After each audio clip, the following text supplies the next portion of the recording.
दर्शक महानुभावहरू नमस्कार। आज मिति विक्रम सम्वत 2079 साल जेठ 20 गते शुक्रबार इस्वी सम्वत 2022 जुन 3 तारिक। आजका मुख्य समाचारहरू बारेमा जानकारी। अभिनेता पल शाहको बस सकियो, पल शाहके छुटेकी छुटेनन् त, यसबारे पुरै जानकारी। त्यसैगरी केही नेताहरू सम्बन्धी महत्त्वपूर्ण विषयमा चर्चा र साथमा शिक्षा, स्वास्थ्य र केही महत्त्वपूर्ण खबरहरू बारेमा तपाईहरु माझ लिएर उपस्थित भइसकेका छौं। दर्शक महानुभावहरू, आज कहाँ के भइरहेको छ, आउनुहोस् दर्शक महानुभाव आजको शुभ बिहानीसँगै आजका मुख्य समाचार सुरु गरौं। मुख्य समाचारका शीर्षकहरूबाट।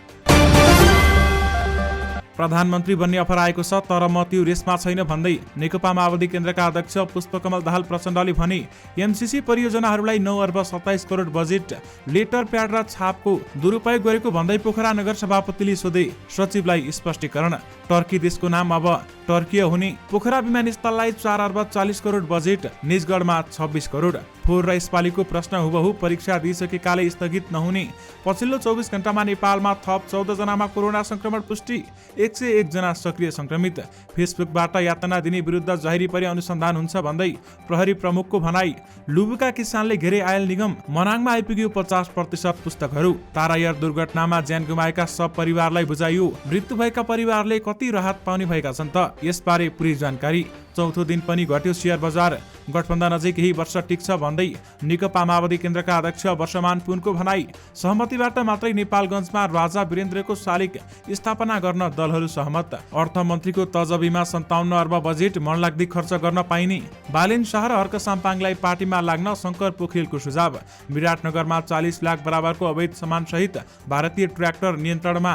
काठमाडौँबाट बाहिर जाने 35 सार्वजनिक सवारीमा जोडियो जीपीएस। नीति कार्यक्रममा परेको केरुङ काठमाडौँ रेलमार्ग बजेट किताबबाट गायब। स्थानीय निर्वाचनमा एमाले कसरी कमजोर भयो, ओलीले दिए 4 कारण।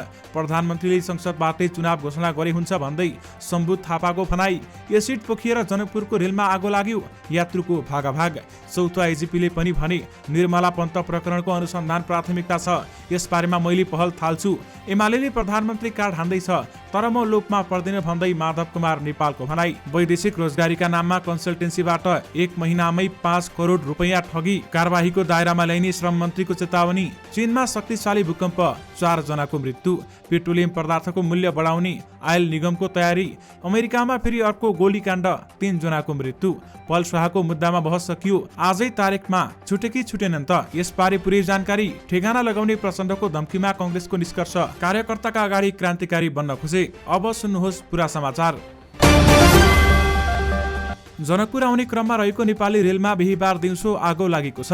भारतको बिहार स्थित जयनगर स्टेशनबाट नेपाल आउने क्रममा रेलको एउटा डब्बामा आगो लागेको थियो भने नेपालमा प्रतिबन्ध लगाएको एसिड पोखिएपछि रेलको एउटा डब्बामा आगो लाग्दा यात्रुबीच भागाभाग भएको छ। नेपाल आउने बेलामा एसिड पोखिएर डब्बामा लागेको आगो तत्कालीन नियन्त्रणमा लिएको छ भने प्रतिबन्धित एसिड बोकेका 2 जना महिलालाई भारतीय प्रहरीले जयनगरमै पक्राउ गरेर हिरासतमा लिएको छ। ती नेपाली महिलाहरूलाई अहिले नेपाल प्रहरीले नियन्त्रणमा लिएर अनुसन्धान अघि बढाउन लागेको छ। नेपाल रेलवे कम्पनीका महाप्रबन्धक निरञ्जन झाले जयनगर स्टेशनमा लागेको आगो निभाएर अहिले रेल जनकपुर आइसकेको छ भन्दै उहाँले बताउनु भएको छ। नेकपा एकीकृत समाजवादीका अध्यक्ष माधव नेपालले नेकपा माओवादी केन्द्रका अध्यक्ष पुष्पकमल दाहाल प्रचण्डलाई एमालेले प्रधानमन्त्रीको अफर गरेको खुलासा गरेका छन्। स्थानीय तह निर्वाचनमा खुम्चीको एमालेले 5 दलीय गठबन्धन टुटाउन प्रधानमन्त्रीको अफर गरेको खुलाएका हुन् भने बिहीबार सुर्खेत पुगेका अध्यक्ष नेपालले आगामी निर्वाचन भन्दा पहिले गठबन्धनमा प्रतिकूल असर पर्ने काम कुनै पनि नगर्ने समेत बताएका छन्। उनले भनेका छन्, प्रचण्डजीले एउटा कार्यक्रममा भन्नुभयो, मलाई प्रधानमन्त्रीको अफर आयो, त्यसपछि मैले जवाब दिँदै भनेको थिएँ, तपाईलाई मात्र होइन अन्त पनि आएको होला है, मैले सांकेतिक कुरा गरेको थिएँ। यो काट प्रयोग गर्ने तरिका मान्छेलाई मूर्ख बनाउन सकिन्छ भन्ने ठूलो भ्रम हो भन्दै उहाँले बताउनु भएको छ। नेपाल आयल निगमले पेट्रोलियम पदार्थको मूल्य बढाउने तयारी गरेको छ। अन्तर्राष्ट्रिय बजारमा निरन्तर मूल्य बढ्दै जाँदा घाटा चुलिएपछि निगमले अब परल मूल्यमै पेट्रोलियम पदार्थ बिक्री वितरणको तयारी गरेको हो। इन्डियन आयल कर्पोरेसन आइओसीलाई तिर्नुपर्ने बक्यौता बढ्दै गएको र पेट्रोलियम पदार्थको आपूर्ति सहज बनाउन नसक्ने अवस्था आएकाले परल मूल्यमै बिक्री गर्ने तयारी निगमका प्रवक्ता विनितमणि उपाध्यायले जानकारी दिनुभएको छ। आइओसीलाई 16 अर्ब तिर्न बाँकी छ। यो जुन महिनाका लागि पहिलो किस्ता बापतको 16 अर्ब गरी 32 अर्ब रुपैयाँ यही जेठ तारिकमा भुक्तानी भुक्तानी गर्नुपर्छ भन्दै बताइएको छ। प्रवक्ता उपाध्यायले भनेका छन्, तर इन्धन बिक्री बापत यो अवधिमा 10 अर्ब मात्रै तिर्न सक्ने देखिन्छ। त्यसैले परल मूल्यमा नबेच्ने हो भने इन्धनको बिक्री वितरण सहज गराउन अब समस्या हुन्छ भन्दै उहाँले बताउनु भएको छ। यानि कि पेट्रोल र डिजेलको मूल्य अझै बढाउने तयारी गरिएको छ। माओवादी केन्द्रका अध्यक्ष पुष्पकमल दाहाल प्रचण्डले बुधबार कङ्ग्रेसलाई कडा धम्की दिएका थिए। उनले एमालेलाई जस्तै कङ्ग्रेसलाई पनि ठेगाना लगाउने दिन नआओस् भन्दै दिएको धम्की माओवादीका तर्फबाट देशभरका स्थानीय तहमा निर्वाचित जनप्रतिनिधिको प्रशिक्षणका क्रममा उनले दिएका थिए भने माओवादीले पार्टीबाट निर्वाचित जनप्रतिनिधिहरूलाई कसरी काम गर्ने, स्थानीय जनप्रतिनिधिका रूपमा माओवादीबाट निर्वाचित भएकाहरू अरूभन्दा फरक कसरी देखिने अनि माओवादीको गुमेको साग कसरी फर्काउने भन्ने विषयमा प्रशिक्षण दिने प्रमुख शिक्षक थिए अध्यक्ष प्रचण्ड। प्रचण्डले पार्टीबाट नवनिर्वाचित देशभरका जनप्रतिनिधिहरूलाई सम्बोधन गरेका थिए। सम्बोधनका क्रममा उनले गठबन्धनको प्रमुख घटक नेपाली कङ्ग्रेसमा घमण्ड र दम्भ अहंकार बढेको भन्दै त्यसलाई नियन्त्रण गर्न कङ्ग्रेस नेताहरूलाई चेतावनी समेत दिएका थिए। दर्शक महानुभावहरू, प्रचण्डको आक्रोशपूर्ण अभिव्यक्ति सार्वजनिक भएसँगै विभिन्न कोणबाट टिप्पणी आएको छ। स्थानीय तह निर्वाचन पश्चात सत्ता गठबन्धनमा तिक्तता आएको बुझाइ एक पक्षको छ भने अर्को पक्ष भने आउँदो प्रदेश र प्रतिनिधि सभा निर्वाचनका लागि सिट बार्गेनिङको रूपमा प्रचण्डको अभिव्यक्तिलाई अर्थाउँदैछन्। दर्शक महानुभावहरू, कङ्ग्रेसका नेताहरूले पनि यसबारेमा आफ्नो धारणा राखेका छन्। कङ्ग्रेस नेताहरूले प्रचण्डको भनाइलाई सामान्य रूपमा लिए पनि निकट विगत हेरियो भने उनका बोलीको अर्थ सामान्य नरहेको टिप्पणी गरेका छन्। ठेगाना लगाउने प्रचण्डको धम्कीमा कङ्ग्रेसका नेताहरूले निष्कर्ष निकालेका छन्। कार्यकर्ता अगाडि क्रान्तिकारी बन्न खोजे भन्दै कङ्ग्रेसका नेताहरूले भनेका हुन्।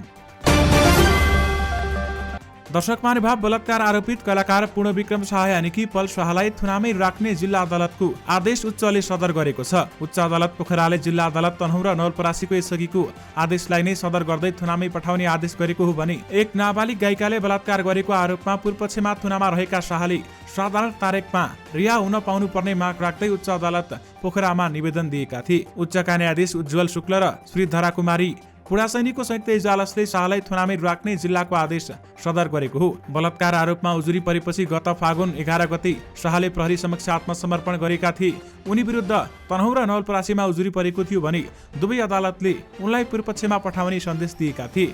पछि पीडित भनेकी नाबालिग गायिकाले शाहले बलात्कार नगरेको भन्दै बयान फेरेकी थिइन् भने त्यसपछि घटनाले ट्विस्ट लिएको थियो। पीडित पक्षले बयान फेरे पनि उच्च अदालतले भने यसअघिकै जिल्लाको आदेश सदर गरेको छ। दर्शक महानुभावहरू, यसबारेमा थप अपडेट आएमा तपाईहरुमा पक्कै पनि लिएर आउने नै छौं। पल शाह अहिलेसम्म भने छुटेका छैनन्। उनलाई कारागारभित्रै राख्न आदेश दिएको छ। सरकारले आगामी आर्थिक वर्ष 2079-80 को millennium challenge account MCA Nepal मार्फत 9.25 अर्ब रुपियाँ खर्च गर्ने भएको छ। अर्थ मन्त्रालयका अनुसार अमेरिकी सहयोगको एमसिसी परियोजनालाई चालु आर्थिक वर्ष 2078-79 को तुलनामा दुब्बरले बजेट बढाएको छ। अर्थ मन्त्रालयका अनुसार आगामी आर्थिक वर्षमा सरकारले एमसिसी परियोजनाहरूलाई 9 अर्ब 27 करोड 97 लाख रुपियाँ विनियोजन गरेको छ भने चालु आर्थिक वर्षमा यस आयोजनाले 4 अर्ब 29 करोड 59 लाख रुपियाँ बजेट पाएको थियो भने एमसिसी यस वर्ष मात्रै संसदबाट पास भएको हो। यसअघि सरकारले जग्गाको मुआब्जा वितरणमा बजेट खर्च गर्दै आएको थियो भने एमसिसी नेपालले सरकारको प्राथमिकता 1P1 मा पर्ने आयोजना हो। नेपाल प्रहरीका प्रमुख धीरज प्रताप सिंहले सामाजिक सञ्जालबाट मानसिक यातना दिने गरी महिला विरुद्ध हुने हिंसामा जाहेरी परि अनुसन्धान हुने बताएका छन्। बिहीबार प्रहरी प्रधान कार्यालय नक्सालमा आयोजित पत्रकार सम्मेलनमा उनले फेसबुक, ट्विटर जस्ता सामाजिक सञ्जाल मार्फत हुने हिंसा बारेमा जाहेरी परि अनुसन्धान हुने बताएका छन् भने हालै पत्रकार कञ्चन न्युपानेले आफूमाथि भएको मानसिक यातना बारेमा एक लेख लेख्दै प्रहरीको साइबर ब्युरोले जाहेरी दर्ता गर्न नमानेको बताएकी थिइन्। ब्युरोले तथ्य पुग्दैन भनेर फर्काइदिएको उनको गुनासो थियो भने प्रहरी महानिरीक्षक सिंहले प्रहरीले जाहेरी लिन भन्नै नपाउने बताएका छन्। कहिलेकाहीँ प्रहरीले जाहेरी लिन भन्ने गुनासो आउँछ।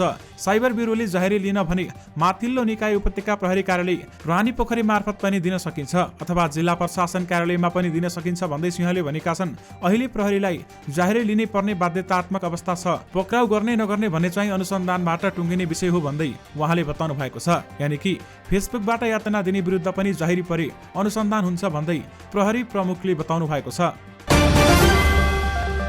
दर्शक महानुभावहरू, तारा एयरको विमान दुर्घटनामा ज्यान गुमाएकाहरूको शव मृतकका परिवारलाई हस्तान्तरण गरिसकिएको छ। आइतबार पोखराबाट मुस्ताङतर्फ उडेको तारा एयरको जहाज मुस्ताङको थासाङ गाउँपालिका 2 सानुसरेमा दुर्घटना हुँदा 22 जनाको निधन भएको थियो।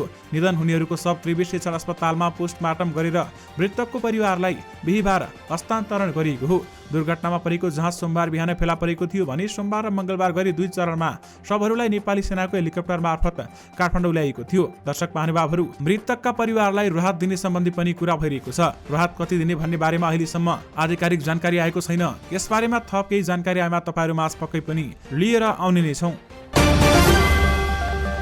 नेपालगञ्जमा सहमतिबाट मात्रै राजा वीरेन्द्रको शालिग स्थापना गर्न दलहरू सहमत भएका छन्। जिल्ला प्रशासन कार्यालय बाँकीको आह्वानमा शुक्रबार दिउँसो भएको सर्वदलीय बैठकले सबैको सहमतिमा मात्र शालिग राख्ने निर्णय भएको हो। राष्ट्रिय प्रजातन्त्र पार्टी बाहेकका दलहरूको उपस्थितिमा भएको बैठकले सामाजिक सद्भावमा खलल नआउने गरी नेपालगञ्ज उपमहानगरवासी निर्णय गरेर मातृ पूर्व राजाको शालिग स्थापना गर्ने निर्णय गरेको हो।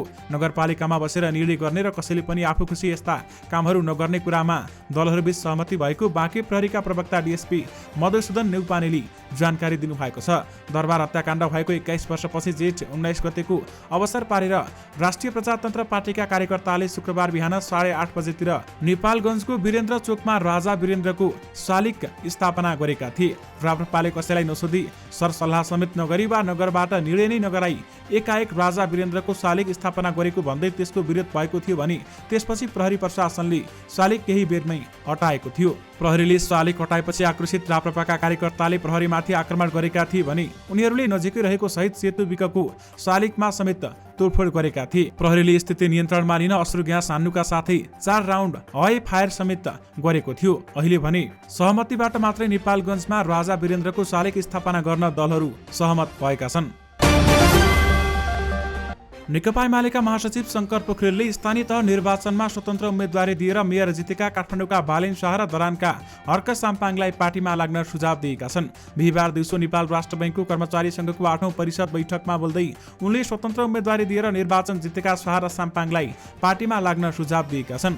शाह र साम्पाङ जनताका सन्तुष्टिका रूपमा आएको उनले बताए, तर यो राज्य सञ्चालनको प्रवृत्ति नभएको उनको तर्क थियो। एक प्रकारको भनी हो भने राजनीतिमा नोट भोट प्रवृत्तिका रूपमा त्यस्ता पात्र र प्रवृत्तिहरू देखा पर्छन्। त्यस अर्थमा राजनीतिक दलहरूले मुलुकलाई सही प्रकारको विकल्प दिन नसक्दा मतदाताको विद्रोह गरेर स्वतन्त्र व्यक्तिहरू विजेता बनेका छन् भन्दै उनले भनेका छन्। मुलुकको नेतृत्व गर्ने बाटो यो नभएको उनको भनाइ छ भने उनले राजनीतिमा सफल हुन चाहेको भए संस्थागत प्रक्रियामा जोडिन जरुरी भएको समेत बताएका छन्। यानि कि बालेन शाह र हर्क साम्पाङलाई पार्टीमा लाग्न अफर गरिएको छ। प्रहरीले विराटनगरबाट 40 लाख रुपियाँ बराबरको अवैध सामानसहित भारतीय ट्र्याक्टरलाई नियन्त्रणमा लिएको छ। मोरङ विराटनगर महानगरपालिका 4बाट BR 44 GB 2627 नम्बरको ट्र्याक्टर सहित सामान नियन्त्रणमा लिएको जिल्ला प्रहरी कार्यालय मोरङले जनाएको छ। प्रहरीले भारत जोगबनी 10 टिकुलियामा बस्ने 34 वर्षीय श्याम चौधरीलाई ट्र्याक्टर सहित नियन्त्रणमा लिएको हो। प्रहरीका अनुसार उक्त ट्र्याक्टरमा मोटर पार्ट्स, छाला, मेसिन पार्ट्स र कपडा लगायतका सामान थियो भने प्रहरीले उक्त सामानको मूल्य 10 लाख रुपियाँ बराबरको भएको जनाएको छ। प्रहरीले उक्त सामान अवैध रूपले राजस्व छलेर विराटनगरबाट इटहरीतर्फ लैजाने गरेको अवस्थामा नियन्त्रणमा लिएको हो। प्रहरीले आवश्यक कारबाहीको लागि ट्र्याक्टर चालक सहित सामान राजस्व अनुसन्धान कार्यालय इटहरीमा बुझाएको जनाएको छ। सरकारले सार्वजनिक सवारीमा global positioning system GPS tracking प्रणाली जोड्न सुरु गरेको छ। 2078-79 सालको आर्थिक सर्वेक्षणमा सरकारले 35 वटा सार्वजनिक सवारीमा यस्तो प्रणाली जोडिसकेको उल्लेख गरेको छ। सार्वजनिक यातायात GPS भेहिकल ट्र्याकिङ प्रणाली लागू गर्न यससँग सम्बन्धित प्रणाली विकास गरिएको छ भने चालु आर्थिक वर्ष फागुनसम्म 35 सार्वजनिक सवारीमा उक्त प्रणाली जडान गरिएको छ भने आर्थिक सर्वेक्षण प्रतिवेदनमा भनिएको छ। GPS प्रणाली भनेको सवारी साधन कुन स्थानमा कस्तो अवस्थामा छ भनेर देखाउने प्रणाली हो भने यसले सवारी कुन गतिमा चलिरहेको छ भन्ने कुरा समेत देखाउँछ। साथै सवारीको भार पनि थाहा पाउन सकिन्छ भन्दै बताइएको छ। सरकारले कहाँ चल्ने सार्वजनिक सवारीमा यो प्रणाली जडान गरेको त यो विषयमा धेरैलाई जिज्ञासा हुन सक्छ। यस विषयमा हामीले यातायात व्यवस्था विभागलाई सोद्धा विभागका अनुसार हालसम्म काठमाडौँ पोखरा, काठमाडौँ जनकपुर र काठमाडौँ वीरगञ्ज रुटमा चल्ने सार्वजनिक सवारीमा GPS प्रणाली जडान गरिएको बताइएको छ। दर्शक महानुभावहरू, पहिलो पटक नमुना परीक्षणका रूपमा 35 वटा सार्वजनिक सवारीमा मात्र यो प्रणाली जडान गरिएको विभागका निर्देशक रामचन्द्र पौडेलले जानकारी दिनुभएको छ। अर्थमन्त्री जनार्दन शर्माले बजेट वक्तव्यमा केरुङ काठमाडौँ रेलमार्ग निर्माण योजना हटाएका छन्। जेठ 15 गतेको बजेट वक्तव्यमा वीरगञ्ज काठमाडौँ रेलमार्ग अघि बढाउने उल्लेख भए पनि केरुङ काठमाडौँ रेलमार्ग विषयमा उल्लेख भएको छैन। यद्यपि सरकारकै नीति तथा कार्यक्रममा भने रसुवागढीबाट काठमाडौँ रेल ल्याउने उल्लेख छ। राष्ट्रपति विद्यादेवी भण्डारीले सरकारको तर्फबाट प्रस्तुत गरेको नीति तथा कार्यक्रमको बुँदा 65 मा रसुवागढी काठमाडौँ रेलमार्ग सम्भाव्यता अध्ययन गरिने उल्लेख समेत गरिएको छ। नीति कार्यक्रममा परेको केरुङ काठमाडौँ रेलमार्ग बजेट भने किताबबाट गायब भएको छ। प्रतिनिधि सभाको 5 वर्षे कार्यकाल आउँदो मङ्सिरमा सकिन्छ कि फागुनमा भन्ने बारेमा संविधानविदको राय बाजिएको छ। निर्वाचन आयोगले भने मङ्सिरलाई नै कार्यकाल मानेर त्यस आगामी 2 चरणमा संसदीय निर्वाचन गरिसक्नुपर्ने बताएको छ भने यही बहसको सन्दर्भमा हामीले वरिष्ठ अधिवक्ता एवं संविधानविद सम्बुत थापालाई जिज्ञासा राख्यौं। थापाले यस मध्यमार्गी उपाय सुनाउँदै चुनाव मङ्सिरमा वा फागुनमा जहिलेसुकै गर्न सकिने बताएका छन् र संसदले चाहेमा जुनसुकै महिना चुनाव गर्न सकिने थापाको तर्क रहेको छ। संसदीय निर्वाचनको घोषणा गर्दा संसद विघटन गरिराख्नु नपर्ने थापा बताउँछन् भने साथै चुनावको मिति बारेमा सर्वोच्च अदालतमा मुद्दा मामिला गर्नु उचित नहुने थापाको भनाइरहेको छ। विशेष गरी प्रधानमन्त्रीले संसदबाटै चुनाव घोषणा गरी हुन्छ भन्दै सम्बुत थापाले भनेका छन्। दर्शक महानुभाव, प्रहरी महानिरीक्षक धीरज प्रताप सिंहले कञ्चनपुरकी निर्मला पन्तको घटना अनुसन्धान आफ्नो प्राथमिकतामा पर्ने बताएका छन्। प्रहरी महानिरीक्षक भएको 1 महिनामा अवसरका रूपमा बिहिबार प्रहरी प्रधान कार्यालयमा पत्रकार सम्मेलन गर्दै सिंहले आफ्नो प्राथमिकता उक्त घटनाको अनुसन्धान पर्ने बताएका छन्। मेरो कार्यकालमा निर्मला प्रकरणको अनुसन्धानले प्राथमिकता पाउँछ। यो घटनामा प्रश्न उठ्ने काम भएको छ, तर प्रहरीबाट काम भइरहेको छ भन्दै सिंहले भनेका छन्। 13 वर्षीय किशोरी निर्मला पन्तको बलात्कारपछि हत्या भएको 4 वर्ष पूरा हुँदा पनि प्रहरीले हत्यामा संलग्न पत्ता लगाउन सकेको छैन भने यसबीचमा 4 जना प्रहरी नेतृत्वमा पुगिसकेका छन् र यसअघिका 3 जना प्रहरी प्रमुख यो घटनाको अनुसन्धान सम्पर्क गर्न असफल भएका छन्। दर्शक महानुभावहरू, श्रम रोजगार तथा सामाजिक सुरक्षा मन्त्री कृष्ण कुमार श्रेष्ठले वैदेशिक रोजगारीका नाममा हुने ठगी नियन्त्रण गर्न शून्य सहनशीलता नीति अपनाउने बताएका छन्। सचिव एकनारायण अर्याल सहित बिहिबार बुद्धनगर स्थित वैदेशिक रोजगार विभागको आकस्मिक अनुगमन गर्दै मन्त्री श्रेष्ठले ठगीमा परेका युवाहरूलाई समयमा न्याय दिने तथा विदेशमा अलपत्र श्रमिकको तत्काल उद्धार गर्ने संयन्त्र बनाइने बताएका छन्। ठगीमा परि उजुरी दिएका युवाहरूलाई छिटो सरिते सेवा दिन निर्देशन दिँदै मन्त्री श्रेष्ठले समयमै न्याय दिन कानुनी समस्या भए पनि समाधान गरिने समेत उहाँले बताउनु भएको छ। पछिल्लो समय शैक्षिक परामर्श सेवाका लागि शिक्षा मन्त्रालयबाट स्वीकृति लिएर खोलिएका संस्था नै वैदेशिक रोजगार व्यवसायमा जोडिएर करोडौं रकम असुल्ने गरेको पाएपछि यसलाई रोक्न मन्त्री श्रेष्ठले दोषीलाई कारबाहीको दायरामा ल्याउने समेत बताउनु भएको छ। दर्शक महानुभावहरू, कतिपय शैक्षिक परामर्श संस्थाले वैदेशिक रोजगारीमा पठाइदिने भन्दै लाखौं रुपियाँ असुली गरी सञ्चालक फरार हुने गरेको उजुरी विभागमा परेको छ। विभागले हालै इन्टरनेसनल एक्प एन्ड ट्राभल सर्भिस प्रणाली र genius education and consultancy service प्रणालीले 144 जनाबाट 4.5 करोड उठाएपछि वैदेशिक रोजगार न्यायाधिकरणका मुद्दा दायर गरेको महानिर्देशक शेष नारायण पौडेलले बताएका छन्। यसबारेमा अनुसन्धान भइरहेको छ। यसबारेमा कारबाही गर्न सक्ने समेत उहाँले बताउनु भएको छ। अमेरिकामा फेरि अर्को गोलीकाण्ड भएको छ। यहाँको ओक्लाहमाको एक अस्पताल क्याम्पसमा भएको हमलामा 3 जनाको मृत्यु भएको छ। बुधबार ओक्लाहमाको एक अस्पताल क्याम्पसमा गोली प्रहार भएको थियो भने एक व्यक्तिले अन्धाधुन गोली प्रहार गरेका थिए। सो गोली प्रहारमा परि 3 व्यक्तिको ज्यान गएको यहाँका अधिकारीहरूले जनाएका छन्। सो अस्पतालको नाताली मेडिकल भवनमा 1 जना व्यक्तिले गोली चलाएको थियो भन्दै बताइएको छ। केही दिन अघि अमेरिकामा गोलीकाण्डमा परेर 21 जनाको ज्यान समेत गएको थियो। पार्टीको आधिकारिक निर्णयबारेमा लेटर प्याड र छापको दुरुपयोग गरेर विज्ञप्ति निकालेको भन्दै नेपाली कांग्रेस पोखरा महानगर कमिटीका सभापति सुरेन्द्रमान बिजुक्छेले सचिव गणेश बहादुर थापालाई स्पष्टीकरण सोधेका छन्। स्थानीय तहको निर्वाचनपछि थापाले मतदातालाई आभार व्यक्त गर्दै विज्ञप्ति निकालेका थिए भने महानगर कार्य समितिको कार्य सम्पादन समितिको बैठक मार्फत सभापति बिजुक्छेले सचिव थापालाई स्पष्टीकरण सोधेका हुन्। युरोपेली देश टर्की अब टर्कीय हुने भएको छ। टर्कीले नाम बदलेर टर्कीय राख्नको लागि गरेको अनुरोधलाई संयुक्त राष्ट्रसङ्घले स्वीकृत गरेको छ। संयुक्त राष्ट्रसङ्घका महासचिव एन्टोनी गुटेरेसका प्रवक्ता स्टेफेन डुजारिकका अनुसार टर्कीका विदेश मन्त्री मेलभुत कावुसोग्लुबाट राष्ट्रसङ्घ प्रमुखलाई देशको नाम परिवर्तन गर्न अनुरोध गरेको पत्र प्राप्त भएपछि तुरुन्तै यो निर्णय भएको हो।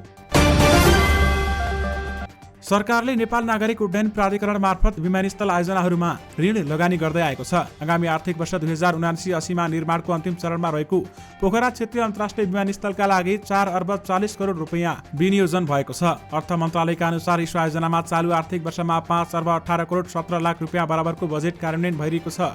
गत आर्थिक वर्षमा पोखरा क्षेत्रीय अन्तर्राष्ट्रिय विमानस्थलले 3 अर्ब 7 करोड 29 लाख रुपियाँ बजेट खर्च गरेको थियो। दर्शक महानुभाव, त्रिभुवन विश्वविद्यालयले अर्थशास्त्र स्नातकोत्तर तह र तेस्रो सेमिस्टरको पब्लिक इकोनोमिक्सको प्रश्नपत्रमा लापरवाही गरेको पाइएको छ। मानविकी संकाय मार्फत भिन कार्यालयले पोहोर र यसपालि हुबहु प्रश्न सोधेको छ भने बुधबार लिएको पब्लिक इकोनोमिक्सको परीक्षामा त्रिवेले पोहोरकै प्रश्न सोधेको दोहोऱ्याएको छ। 60 पूर्णाङ्कको परीक्षामा 2 खण्डमा सोधिएका 13वटा प्रश्न हुन्छन्। ती सबै प्रश्न पोहोर सालका प्रश्नसँग हुबहु मिलेको छ भन्दै बताइएको छ। र साथमा पोहोर र यसपालिको प्रश्न हुबहु छ भने परीक्षा दिइसकेकाले स्थगित नहुने समेत बताइएको छ। पछिल्लो 24 घण्टामा थप 14 जनामा कोरोना भाइरस कोभिड-19 को संक्रमण पुष्टि भएको छ भने कसैको पनि मृत्यु भएको छैन। स्वास्थ्य तथा जनसङ्ख्या मन्त्रालयका अनुसार 1413 जनाको पीसीआर परीक्षणमा 11 जना र 1182 जनाको एन्टिजन परीक्षणमा 3 जना गरी 14 जनामा कोरोना संक्रमण पुष्टि भएको हो। पछिल्लो 24 घण्टामा कोरोनाबाट 8 जना निको भएका छन् भने हाल देशभर 101 जना सक्रिय संक्रमित रहेका छन्। पेट्रोलियम पदार्थमा भएको मूल्य वृद्धिका कारण दैनिक जीवन कष्टकर बनेको भन्दै ललितपुरको लुबुका किसानले आयल निगम घेराउ गरेका छन्। लुबुमा जग्गा भाडामा लिएर खेती गरिरहेका किसानहरूले प्रतिरोधको आयोजनामा आयल निगम घेराउ गरेका हुन्। उनीहरूले तत्काल मूल्य वृद्धि फिर्ता नभई कडा आन्दोलनका कार्यक्रम घोषणा गर्ने चेतावनी समेत दिएका छन्। यस वर्षको शैक्षिक सत्र सुरु भएको 3 हप्ता बढी भएको छ, तर सामुदायिक विद्यालयका विद्यार्थीको हातमा पाठ्यक्रमका अनुसार सबै पुस्तक पुग्न सकेको छैन। विद्यालय तहका कक्षा 4 देखि कक्षा 10 सम्मको पुस्तक छपाई एवं वितरणको जिम्मा पाएको जनक शिक्षा सामग्री केन्द्र लिमिटेडले समयमै छपाई तथा वितरण गर्न नसक्दा देशभर सबै पुस्तक अभाव भएको छ। हिमाली जिल्लामा मनाङका शैक्षिक सत्र सुरु भएको 3 साता बढी हुँदा 50% मात्रै पुस्तक आइपुगेको शिक्षा विकास तथा समन्वय इकाइ मनाङका प्रमुख मतिलाल चपाईले जानकारी दिनुभएको छ। दर्शक महानुभावहरू, बजेट घोषणा पछिको चौथो दिन पनि लगातार शेयर बजार घटेको छ। बुधबार 7 अङ्क मात्रै घटेको बजारमा बिहीबार भने थप सङ्कट देखिएको हो भने बिहीबार कारोबारमा आएका 13 उपसमूह मध्ये 12वटा रातामै हुँदा म्युचुअल फन्ड उपसमूह मात्रै 0.15% बढेको छ। बिहीबार नेप्सी परिसूचक 18.26 अङ्कले घटेर 2112.47 बिन्दुमा आइपुगेको छ भने कारोबारमा आएका 227 कम्पनी मध्ये 149 कम्पनीको शेयर मूल्य गर्दा कुल कारोबार रकम 1 अर्ब 16 करोड मात्रै रहेको बताइएको छ। घटेको बजारमा 39 कम्पनीको शेयर मूल्य बढ्यो भने 6 कम्पनीको मूल्यमा कुनै पनि परिवर्तन देखिएको छैन। नेकपा माओवादी केन्द्रका नेता वर्षमान पुनले गठबन्धनलाई अझै केही वर्ष निरन्तरता दिने बताएका छन्। पार्टीबाट उम्मेद्वार भई स्थानीय तहमा निर्वाचित जनप्रतिनिधिहरूलाई कमलपोखरी स्थित कुमारी हलमा आज आयोजित प्रशिक्षणमा नेता पुनले गठबन्धन केही वर्ष टिक्ने बताएका छन्। यो गठबन्धन अझै केही वर्ष टिक्छ भन्दै उनले भनेका छन् गठबन्धन बनाउनु पर्ने परिस्थितिका कारण गठबन्धन गरिएको छ। बुधबार यही प्रशिक्षणमा बोल्दै अध्यक्ष पुष्पकमल दाहाल प्रचण्डले भने नेपाली कांग्रेसमा दम्भ र अहंकार देखियो भने नेकपा एमालेलाई जस्तै ठेगाना लगाउन सकिने चेतावनी समेत दिएका थिए। दर्शक महानुभावहरू, यो सँगै तपाईहरुमाझ आजका सबै मुख्य समाचारहरू राखिसकेका छौं। फेरि पनि तपाईहरुमाझ नयाँ रिपोर्टहरूको साथमा उपस्थित हुने नै छौं। अहिलेलाई भने मलाई बिदा दिनुहोस्। नमस्कार।